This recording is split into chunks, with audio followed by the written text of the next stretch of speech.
Ele é gratuito. Queremos ajudar você a ter mais bem-estar. Encontre o SESC e ganhe qualidade de vida.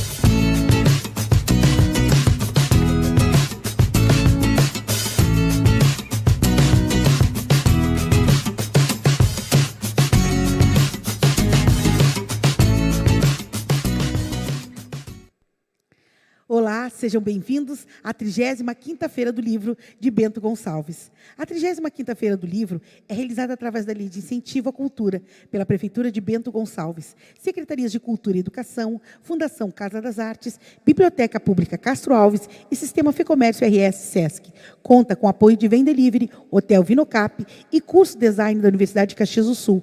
E tem o patrocínio da Sulgás, Viva com essa energia, Anderly Transportes e Caixa Econômica Federal, o Banco de Todos os Brasileiros, Secretaria Especial da Cultura, Ministério do Turismo e Governo Federal. Hoje acontece o lançamento da obra Maçonaria, o legado do aprendiz, do escritor Diego Franzen, com a mediação de Dan Poletti. Parece, né, que vai ser um escândalo. Eu estou ansiosa por esse que. Então, Diego, já te prepare para muitas perguntas, muitas emoções. Dan, é contigo. Borboleteando, lá fui eu. Bem, sejam todos, mais uma vez, todos bem-vindos a mais um lançamento desta 35ª edição da Feira do Livro de Bento Gonçalves, no Rio Grande do Sul. Eu quero começar fazendo uma audiodescrição do cenário onde eu e o meu convidado estamos. Nós estamos no palco do Teatro do Sesc. Há aqui um grande tapete com listras vermelhas, 2 poltronas azuis. Entre essas 2 poltronas, uma pequena mesa com alguns livros, entre eles, livros do nosso convidado de hoje. Em uma dessas poltronas azuis estou sentado eu, na outra o meu convidado, e ao fundo há um banner da 35ª edição da Feira do Livro de Bento Gonçalves. Eu sou Dan Poletti, sou um homem branco, tenho cabelos compridos, óculos, uso barba, estou com um blazer de tweed cinza, a camiseta da Feira do Livro, também uma calça preta e um calçado marrom. O meu convidado, que é o Diego Franzen, está com uma camisa social azul, uma calça de jeans cinza, azul, e também um calçado social preto. Ele é homem, branco, é alto, e tem cabelos curtos e pretos. E em uma das mãos dele, ele usa um anel. Eu quero entrar nesse assunto do anel daqui a pouquinho, porque eu sei que dentro do nosso tema de hoje é muito simbolismo. A Bárbara, a nossa borboleta especial, que está sempre para lá e para cá, ela já disse do quanto ela estava ansiosa pelo tema, e é verdade mesmo. Ontem ela disse para mim, é hoje a maçonaria? Eu disse, não é hoje ainda, é amanhã. E certamente, quando as pessoas se depararam com a programação da feira, esse deve ter sido certamente um dos temas que mais chamou a atenção. Tu é jornalista, logo é um grande pesquisador também das palavras, das notícias, e eu sei que tu também vai concordar comigo que a maçonaria é um tema que desperta muita atenção das pessoas. Mas eu quero te perguntar para ti, enquanto Diego Franzen, por que tu escolheu falar sobre a maçonaria? Bom, boa tarde, Dan. Boa tarde a todos os que nos assistem nessa entrevista. Saudando a ti, saúdo também toda a comissão organizadora da Feira do Livro, que está fazendo um trabalho muito bacana, muito legal. E vamos, então, falar como surgiu esse livro. Esse livro, Dan, ele é um produto do isolamento social, da quarentena. Eu eu participo de uma loja maçônica e estava fazendo algumas leituras, porque com a pandemia as reuniões passaram a ser virtuais, né? Aquele contato físico não estava acontecendo. Então, o que acontece? Eu comecei a ler muito, eu fiquei em casa por muito tempo, e eu quis aproveitar esse tempo de uma maneira bacana. Então, eu estava relendo alguns textos maçônicos que eu mesmo fiz ao longo de 14 anos de ordem, né? E lendo esses textos eu pensei, poderia compilar essa parte e fazer um livro para maçons. Só que aí eu pensei assim, e eu fui no Facebook dar uma zapeada ali, dar uma sapeada, como diz um amigo meu, e vendo ali, eu vi num grupo de maçonaria algumas perguntas absurdas com respostas mais absurdas ainda, né? E a gente vê que, realmente, por ser uma situação muito fechada, há um folclore criado em cima da maçonaria, há lendas urbanas, há admiração, há detração, e eu pensei, por que não fazer a minha leitura como jornalista mesmo, fazer um relato como jornalista, respondendo as perguntas mais frequentes acerca da maçonaria. Esse livro eu escrevi em 40 dias. Em 40 dias eu escrevi esse livro. Inicialmente eu tenho uma situação com uma editora para esse livro ser lançado nacionalmente no ano que vem, mas eu resolvi antecipar. Como é um produto da quarentena, por que não lançar agora? Então, eu fiz uma produção independente, inclusive, eu tive muita ajuda nesse sentido da minha esposa. Tive uma ajuda bem legal também para viabilizar a impressão do Lucas De Luca.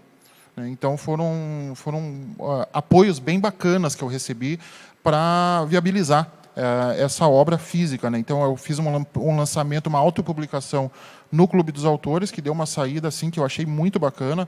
Em 20 dias, eu vendi quase 40 livros. Então, foi uma coisa bem legal. Para Clube dos Autores, que realmente é muito difícil divulgar via Clube dos Autores, mas foi bacana. E surgiu a ideia nisso, então. Surgiu através de uma olhada no Facebook e através também de ver que muita gente tem curiosidade e se cria muitos mitos, inclusive os próprios maçons criam mitos em cima da ordem. Essa questão de lançamento independente, eu lembro de uma edição não tão recente assim, mas também cerca de 5 anos, um pouco menos, em que um autor independente ganhou um prêmio de literatura nacional dos mais importantes, e ele era um poeta, inclusive, e muito se levantou sobre isso, né? Sobre o quanto, e ele no discurso dele falou sobre isso, né? Sobre como que as grandes editoras, os próprios editores, precisariam se readequar, assim como o campo da música fez, né? As grandes gravadoras precisaram se readequar, né? Porque os artistas estavam encontrando outros meios de lançar suas obras. E a gente também, hoje, encontra estes meios. Aqui em Bento Gonçalves, nós temos o Fundo de Cultura, por exemplo, que muitas vezes vem com esse apoio financeiro mesmo. É claro que, se a obra não for boa, é muito difícil de que ela consiga permanecer por muito mais tempo. Essa não é a tua primeira presença na Feira do Livro. Já houveram participações em outras edições. Certo. Eu sei que tu já lançou outros 2 livros. O primeiro deles é um livro de lendas urbanas. Isso. E o teu segundo livro é um romance que trabalha com a temática do suspense. O teu terceiro livro é um livro, nesse sentido, que envolve uma pesquisa jornalística e um certo comprometimento, me parece, com a matéria, ainda mais sendo que tu participa disso. Certo. O acesso à internet democratizou também o acesso à informação. Hoje é muito fácil a gente ir até a internet e buscar as informações. Por outro lado, também ficou muito mais fácil a gente dar informações. Exato. E nem sempre são pessoas que vão estudar o tema a fundo. Eu quero saber como se deu o teu trabalho. Tu já citou um pouco a tua formação de jornalista, mas eu quero saber um pouco mais, né, como se deu o teu trabalho para poder responder as perguntas acerca da maçonaria com um conteúdo que de fato dialogasse com o que acontece, o que aconteceu e quais são perspectivas. Assim, eu sou um cara que lê muito. Tem muitos escritores que o que eles podem dizer em 20 palavras, eles dizem em 200, né? E isso acaba dando um nó na cabeça, né? E não é uma crítica, porque eu também sei ser prolixo quando é necessário. No entanto, eu busquei responder neste livro de uma forma muito simples.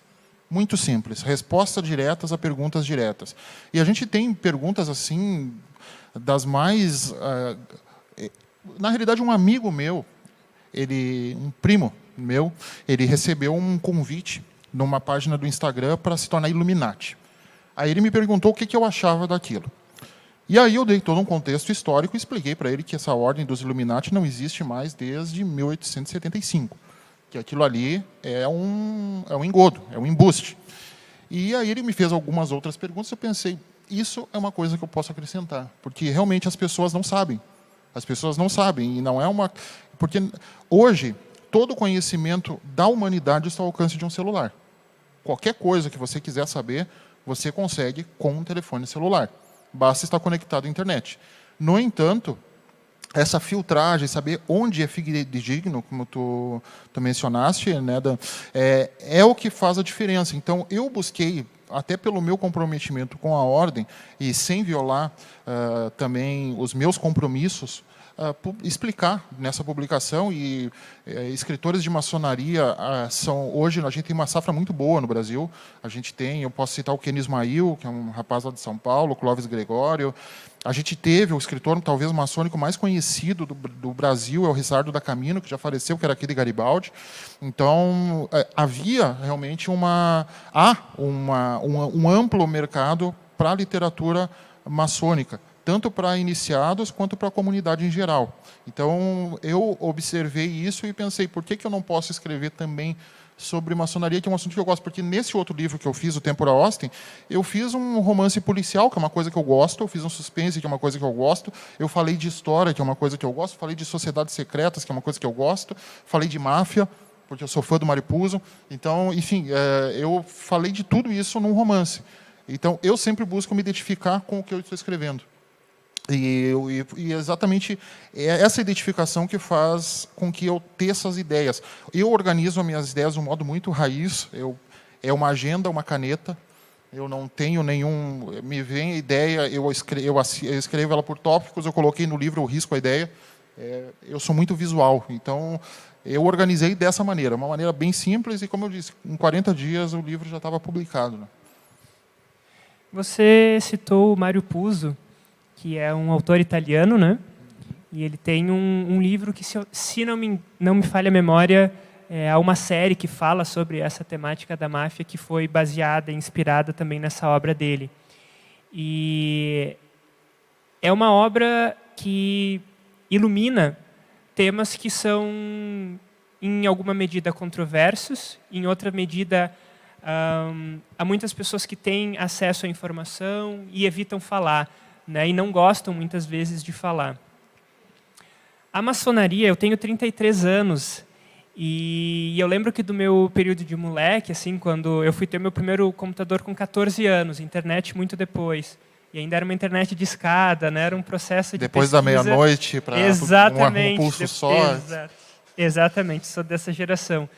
Então, você imagina que assuntos como a maçonaria eram temas que nos interessavam muito também pela dificuldade de saber a verdade. Então, nesse meio tempo, a gente ia criando histórias. Eu me criei numa cidade onde, hoje, quando a gente chega na cidade, no pórtico de entrada, há um símbolo, né, bem grande. Assim, eu lembro que há o G, né, a letra G, também tem uma pirâmide, e tem do lado da letra, há uma coluna, né, que me remete a uma coluna greco-romana, alguma coisa assim. E nesse sentido, me parece que, ainda que a maçonaria seja muito considerada uma ordem no campo do secreto, ela também vem se tornando pública, de alguma maneira. Então, hoje a gente encontra carros com adesivos, né, que simbolizam, e a gente tem a oportunidade, inclusive, de conversar com pessoas, para além dos encontros propriamente ditos, né, das reuniões maçônicas. A gente está aqui hoje falando sobre isso num encontro que é aberto ao público, né? Eu queria saber a tua opinião se há essa discussão dentro das lojas maçônicas sobre essa abertura, se ela é uma questão unânime, se há países onde isso se desenvolve mais ou menos, ou seja, como é a relação dos maçons e do conhecimento maçom para com o público e tornar público. Isso varia muito, até eu diria, de cultura de cidade para cidade. Não é nem país, é cidade para cidade. Hoje, as lojas, um grupo de estudos de maçonaria, eu vou explicar didaticamente para o pessoal entender, se reúnem alguns maçons e eles resolvem formar um grupo de estudo de maçonaria. Esse grupo de estudo é denominado loja. Essa loja ela é subordinada a um poder superior, né? Ou seria, o presidente da loja seria, numa analogia, o prefeito. Existe um governador do Estado. Esse governador do Estado, ele congrega todas as lojas que estão filiadas a essa potência, que a gente chama potência maçônica, e se cria aí os grandes orientes, as grandes lojas, que são congregações de grupos de estudos de maçonaria, né? Essas congregações, elas têm eleições para o cargo de grão-mestre. Então, a loja não tem um grão-mestre, a loja tem um presidente, que é denominado venerável mestre. O grão-mestre, quem tem, é a potência, né, que congrega todas as lojas. E existe uma uniformidade de leis, de ensinamento, existe um regulamento, existe um poder executivo, um poder judiciário, um poder legislativo. É uma organização muito bem estruturada. Aí, o que acontece? Hoje, algumas potências maçônicas, a mais antiga do Brasil é o Grande Oriente do Brasil, ao qual eu sou filiado. O Grande Oriente do Brasil ele tem uma política de mais se mostrar à sociedade, de dizer o seguinte, nós somos um braço da sociedade e estamos aqui para trabalhar e ajudar. Então, ele tem essa situação. Só que, em algumas localidades, existe uma cultura muito fechada ainda, por tabus, por lendas urbanas, em que os maçons se sentem constrangidos em se expor. Porque já houve relatos de pessoas que perderam emprego por serem maçons, já houve relato de pessoas que perderam amigos, que tiveram problemas familiares por se identificarem como maçons ou por terem sido identificados como maçons. Então, é uma situação que é complicada. Eu particularmente, eu era muito fechado até uns anos atrás. De uns anos para cá, eu estou mais tranquilo, mais de boa nesse sentido. Mas eu era muito fechado. Eu não dizia para ninguém que eu participava da maçonaria. Eu ficava na minha. Hoje em dia, eu vejo que não há nenhum ato ilícito e não há nenhum constrangimento em dizer. Assim como uma pessoa que participa de um clube de serviço, uma pessoa que é associada a um clube social, a pessoa que frequenta um centro espírita, a pessoa que frequenta a igreja. Então, hoje, eu penso assim, mas isso é muito particular de cidade para cidade e de irmão para irmão. É muito particular isso. Então, realmente, tem irmãos que não gostam dessa exposição, que eles acham que realmente é uma situação que complica, que gera mais teorias de conspiração ainda, porque esses dias um amigo meu me mandou um vídeo do Sérgio Moro sendo homenageado na maçonaria, e aí orquestrou um golpe à maçonaria e tal, e eu provei para ele que o Sérgio Moro não é maçom.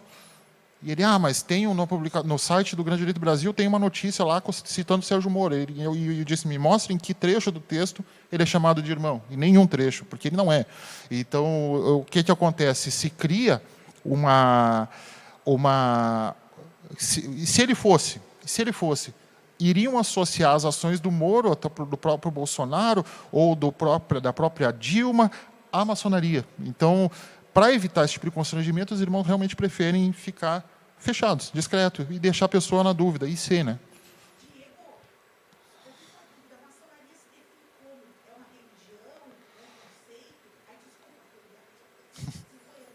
Eu não sei se o pessoal em casa conseguiu ouvir a pergunta da Bárbara. Repito? É a Bárbara, que é aquela pessoa a qual ele disse que estava bem interessada pelo tema, e a nossa borboleta da feira. Ela perguntou como que a maçonaria se define, é uma religião, uma doutrina? A maçonaria ela não é uma religião, tá? Ela também não é um movimento político. Ela é uma escola de moralidade, principalmente moralidade, ou seja, ela tem um ensinamento moral que realmente busca tornar pessoas melhores, e esse ensinamento moral ele é velado em alegoria e símbolos. Em alegorias e símbolos. Então, ela é uma sociedade de moralidade velada por alegorias e símbolos. Ela tem espiritualidade nela, sim. Ela tem um contexto, ela não é uma ordem mística. Ela não é uma ordem mística, por exemplo, uma ordem Rosa Cruz é uma ordem mística, né? Porque ela busca uma experiência metafísica durante o encontro. Enquanto que a maçonaria não. Ela trabalha nos encontros no campo da moralidade. Não existe nenhum transe, nenhuma situação de se projetar para fora do corpo, não existe rituais de magia, não existem rituais de teurgia, não existe nada disso. É uma ordem de moralidade que vela seus ensinamentos em símbolos e alegorias. Existem maçons das mais diversas religiões, denominações religiosas, maçons judeus, maçons muçulmanos, maçons católicos, evangélicos. Aliás, uma situação interessante é que muitas pessoas que são protestantes ou evangélicos, elas criticam a maçonaria, mas o movimento evangélico veio para o Brasil através de maçons. Em 1871, foi trazido por um pastor chamado Radcliffe, que não é que nem o do Morro dos Vivantes, que é o Heathcliff, né? É o Radcliffe. O Radcliffe, ele fundou a Congregação da Igreja Batista, que foi o primeiro movimento evangélico no Brasil, e ele era maçom, e o pessoal da primeira organização da Igreja Batista era maçom. Assim como nós tivemos casos até de padres maçons, né? Então, hoje a gente tem, dentro da maçonaria, pessoas de mais diversos credos. E porque a única premissa que se tem nesse sentido é que para ser maçom você tem que ter uma crença numa vida futura. E num ser superior. Ou seja, você tem que acreditar em Deus e numa vida futura. Um ateu não vai poder ser maçom. Nunca. Nunca. E isso faz parte de um conjunto de regras que são numa maneira didática, cláusulas pétreas, que são chamadas de landmarks. Landmarks, uma tradução livre, seria uma fronteira, né? Seriam uma demarcação de território. Então, os landmarks, eles definem o que é e o que não é maçonaria. E o landmarks tem 25 regras. Entre essas 25 regras, existe uma regra que diz que ateus não podem ser iniciados na maçonaria. Então, este é um dos pontos cruciais. E por que a mulher não pode ser maçom? Porque também está nos landmarks. E por que isso acontece? Não é por uma situação de machismo. É que, na época em que esses landmarks foram feitos, que foi por um pastor presbítero, inclusive, esses landmarks eles foram construídos numa sociedade em que a mulher não tinha espaço. A mulher não tinha vez. Esses landmarks foram escritos em 1717. Em 1717, a mulher tinha o direito de obedecer o marido. E só. E não existia essa situação do progresso. Só que o último desses landmarks, ele diz que os anteriores não podem ser mudados. Então, por isso, há uma situação de regra. E quando foi criada a Grande Loja Unida da Inglaterra, que foi a primeira potência maçônica do mundo, se adotou esses 25 landmarks como regras, cláusulas pétreas, para definir o que é maçônico ou não. Existem lojas maçônicas femininas? Existem. Existem lojas maçônicas que iniciam homens e mulheres? Existem. Só que elas não têm um reconhecimento. Elas trabalham independentes. Algumas trabalham sérias, outras trabalham de uma maneira bem falcatrua, né? Elas utilizam o nome da maçonaria para alisar pessoas. Você nunca vai ser convidado para a maçonaria por uma pessoa que você não conhece, você nunca receberá um convite por e-mail, você nunca vai receber um convite por rede social, você nunca vai receber um convite por uma ligação de alguém que você não conhece. O convite vai vir de alguém que você conhece. Por quê? Porque existe todo um procedimento para chegar até a maçonaria, que inclusive eu relato bem esse procedimento no livro. Desde quando alguém sugeriu o seu nome para ser maçom, até o momento em que você é convidado. E você só é convidado depois de aprovado, inclusive, né? Então, eu não sei se eu respondi a pergunta, mas... Não, assim, existe uma sindicância. É uma sindicância que você não sabe que está sendo sindicado. Alguém sugeriu o seu nome, né? E aí vai ser feita uma sindicância social, moral, financeira. Por que financeira? Não é que você tem que ser rico, mas você tem uma mensalidade da loja para pagar, você vai ter eventos para participar e você não pode tirar dinheiro da tua casa para botar na maçonaria e deixar a tua família passar trabalho. Então, por isso é feito. Ele vai ter condição de honrar com os seus compromissos? Vai. Ele vai ter condição de estar nas reuniões presente? Vai. Ele vai ter condição disso? Vai. Ele está respondendo a algum processo civil, criminal? Isso é empecilho. Né? É empecilho. E, depois de tudo isso, é feita uma votação secreta, ou seja, nenhum irmão vai saber o que o outro votou, e nessa votação secreta você tem que ter 99% de votos favoráveis para poder entrar. Se você tiver se você tiver 2 votos negativos, você está fora. Então, em síntese, seria isso, né? Bom, a gente tocou em alguns pontos que eu posso dizer que são, no mínimo, delicados. A gente poderia transformar a nossa conversa em discussão específica desses pontos, mas quando me chamaram para fazer os lançamentos, me chamaram de mediador. Então, o meu papel era mediar. Aí, há temas que eu preferia, que estão aqui na minha lista, mas que, a depender da nossa conversa, eu preferia evitar para não criar conflito. No entanto, tu já trouxe alguns desses pontos dos quais eu pensei em tocar e que sei que no teu livro tu vai trabalhar um pouquinho mais a fundo, né? Então, a gente não tira o interesse da obra.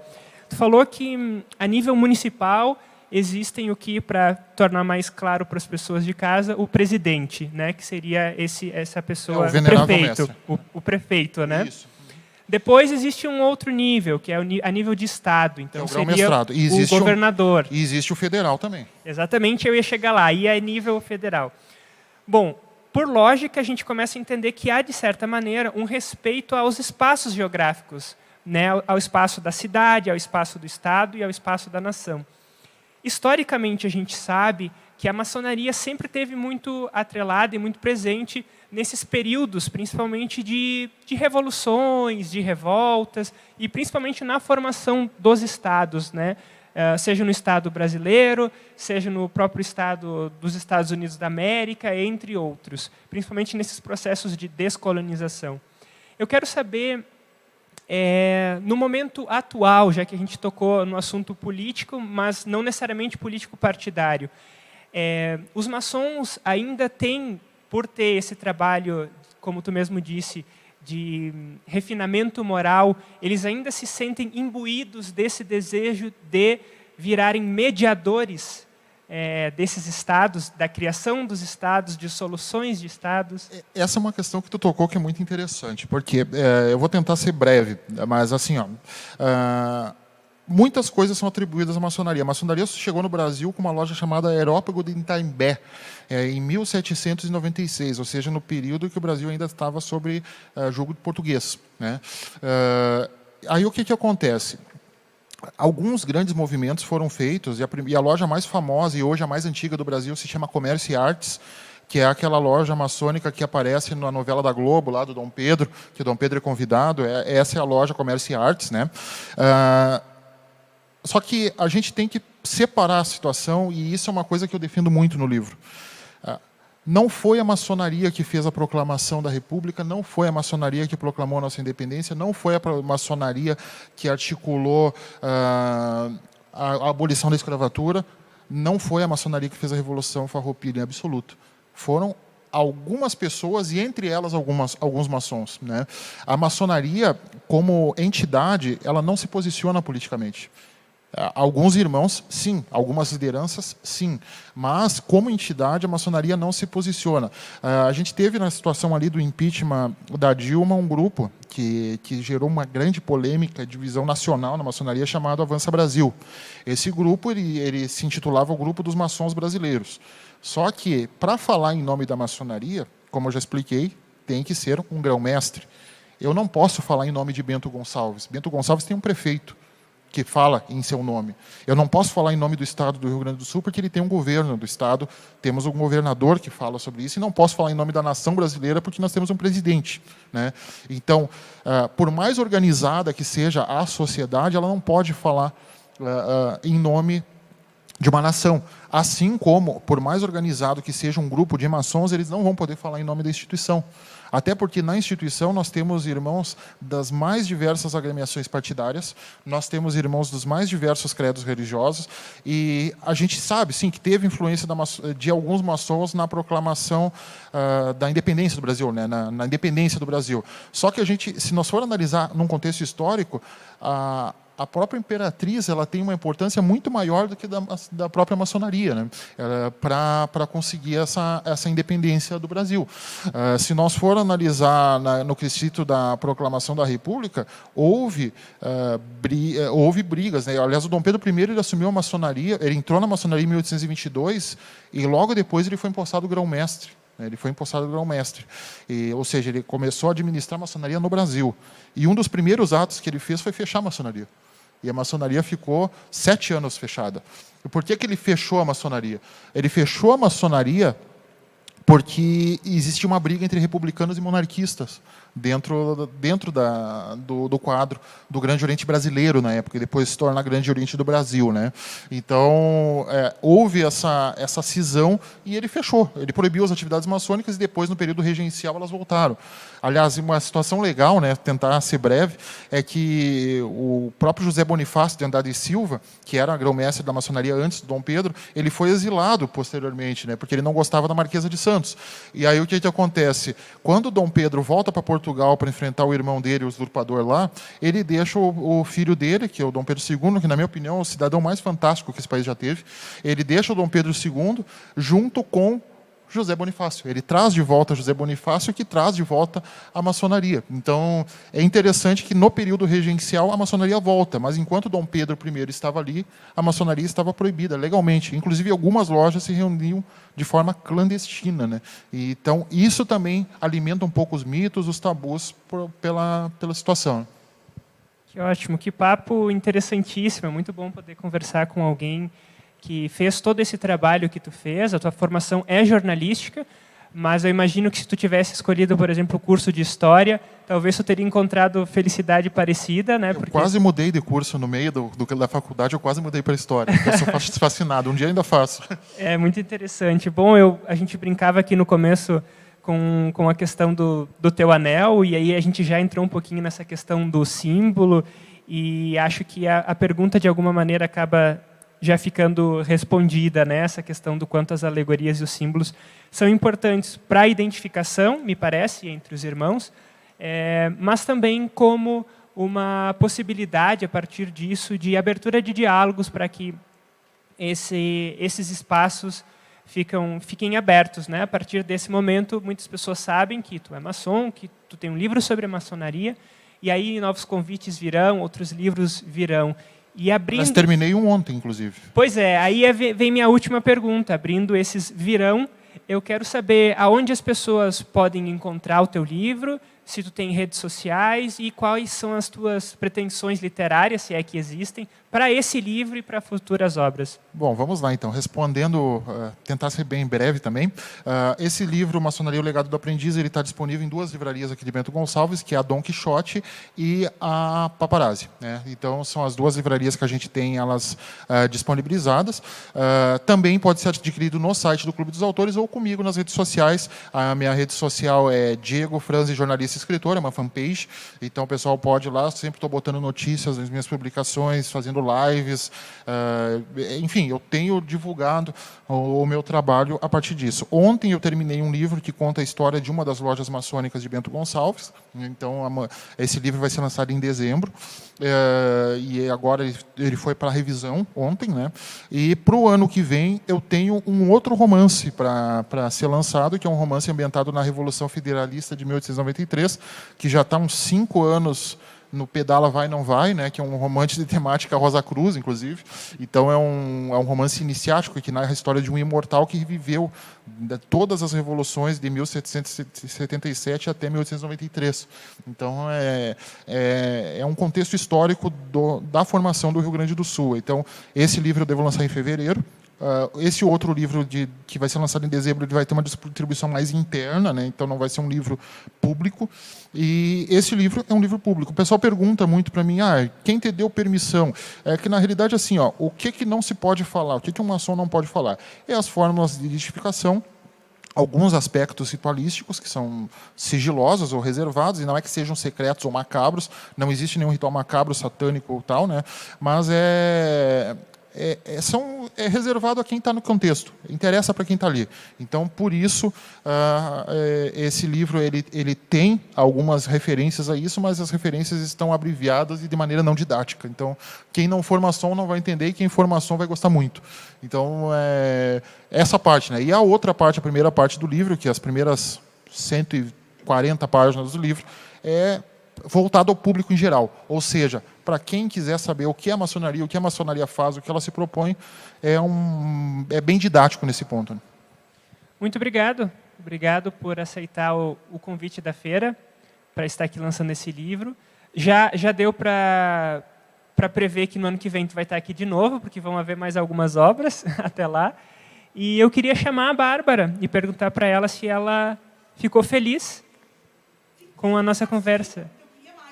Queria mais. Surgem mais perguntas, começam a borbulhar, porque de uma resposta, por incrível que pareça, elas não satisfazem. Elas, sim, né, fazem brotar mais perguntas. Né? É impressionante como quando a gente é curioso com um assunto, né, que te interessa, acaba te instigando mais. Aí eu fiquei mais instigada, querendo que tivesse mais tempo para te falar mais, né? Mas foi muito bom, Diego, muito bom mesmo, gostei muito. E eu tenho certeza também que quem está em casa, né, e que gosta do assunto, que está ligado conosco, conectado conosco, que aqui são muitas emoções. A pessoa está com o microfone desligado. Agora eu estou lá. Quem está conectado conosco e que tem interesse nesse assunto, com certeza vai procurar lá na Don Quixote, como eu, né? Vai colocar na sua lista dos seus livros, né, especiais aqui de Bento Gonçalves, para essas leituras que a gente, com certeza, leva nas nossas viagens, né, leva para os nossos lugares onde a gente se encontra. Diego, muito obrigado pela tua presença. Dan, mais uma vez, escândalo, né? Mediação primorosa. E vamos, então, aos nossos patrocinadores. A 30ª Feira do Livro é realizada através da Lei de Incentivo à Cultura, pela Prefeitura de Bento Gonçalves, Secretaria de Cultura e Educação, Fundação Casa das Artes, Biblioteca Pública Castro Alves e Sistema Fecomércio RS Sesc. Conta com o apoio de Vem Delivery, Hotel Vinocap e Curso Design da Universidade de Caxias do Sul. E tem o patrocínio da Sulgás, Viva com essa energia, Anderli Transporte e Caixa Econômica Federal, o banco de todos os brasileiros. Secretaria Especial da Cultura, Ministério do Turismo e Governo Federal. Então, fiquem atentos à nossa programação. Não saiam, porque a seguir teremos uma conversa sobre temas literários. Imperdível aqui na nossa 30ª Feira do Livro de Bento Gonçalves, que é um escândalo. Muito obrigado e até mais, gente. Fiquem conectados, hein? Não saiam, porque promete muitas emoções.